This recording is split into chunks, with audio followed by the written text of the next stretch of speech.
Hey guys, welcome to the shop. Today's video we're looking at this Molot Vepr. We did kind of, dare I say, baby's first conversion work on it, which I really kept it simple and reversible, excluding the bullet guide.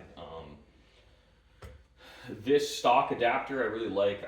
Honestly, I'm drawing a blank on what supplier I used for it, but it was reasonably inexpensive. I mean, we didn't throw much value in parts at this, and it was a quick adaptation. You know, this restricts space inside the stock a little bit, so I had to remove material from the buttstock, but we should be good to go.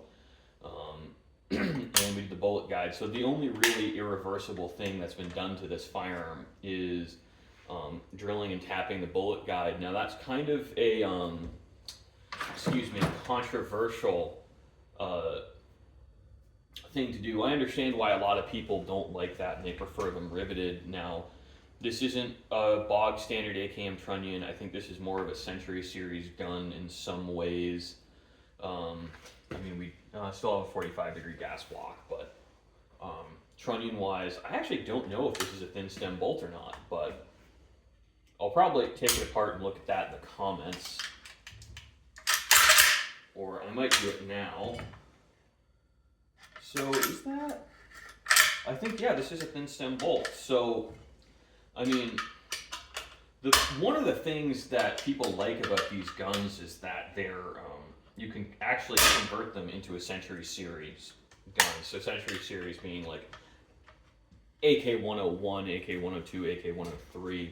I don't remember if there's a Century Series RPK, but I believe there is. And I think they went to the thin stem bolt carriers because it allowed more standardization between AK-74 and the end of AKM, AK-47s.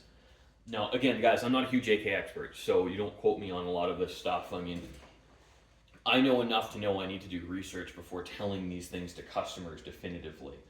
But I did not want to do a front end conversion on this and make it a full-blown RPK, because these guns now are very collectible in their own right. And I think from a pure shooter's perspective, I want to say if you buy one of the plastic hand guards, you could modify this to run an Ultimac rail, which is a pretty good system, all things considered. And we didn't even take the muzzle nut off because this guy, what were his words? I just mag dump into trash and I want a pistol grip because the thumb hole stock's really uncomfortable. I shoot lefty. Totally understandable. I understand that. So this is the course of action I recommended, and it's 100% reversible. I like to do reversible modifications on guns, and I'm holding this lefty. Actually, I like the Yugo pistol grips a lot more than the other ones. I think they're pretty dang comfortable, all things considered, and that's what we recommended on here. I don't like permanent modifications to guns that are truly collectible. Now, this gun on Gunbroker in original trim would be like $2,000 to $3,000 depending on who's getting involved in the bidding. Converted into an RPK, we're looking at like $5,000 to $7,000. But to get yourself to that $5,000 to $7,000 gun, you're buying a very, very, very expensive parts kit that there's not a lot of. They're pretty scarce in the U.S. So I wouldn't bother making this into an RPK. I think if you really want a Century Series modern RPK, go buy one instead of trying to convert it yourself. Or honestly, get one of the US made guns that aren't that great.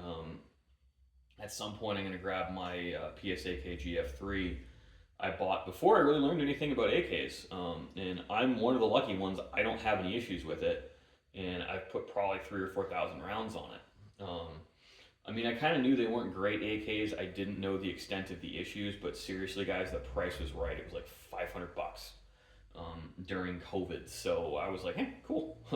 You know, and I am a gunsmith, but I'm not like, not every gun that comes in I know more about than the customers. Honestly, I've had a lot of guns that come in probably once a month. I've never heard of them. The customer knows 10 times more than I do, and I defer to them. And I'm like, hey, I don't know. I understand the mechanics of it. I know nothing about this make, model, or collectability. And I try to actively not learn about make, models, or collectability because I don't freak out working on a $2,000 or $3,000 gun, but I start to freak out when it's like a $10,000 or $15,000 gun. And I get really anxious on those. So I don't like to work on them as much, just because I think I'm pretty competent, but I'm not like super pooper wicked expert competent. Um, and I just stay in my lane as best I can. You know, stuff like this I'll do. You know, the front end receiver welding, because to make this a true RPK, what you have to do is actually build up the receiver here. I don't do that when AK's here. I'm not comfortable enough with the platform to do that, so I just avoid it. And it's understanding your limits. I think is a really good business lesson. You guys may or may not appreciate that, but I think people who run a business or have dealt with businesses who don't know their own limits will absolutely appreciate that attitude. So, thanks for watching, guys. I hope you enjoyed. You know, this was just a pretty fun little, dare I say, side project for the shop. It's nice to do some low intensity work once in a while.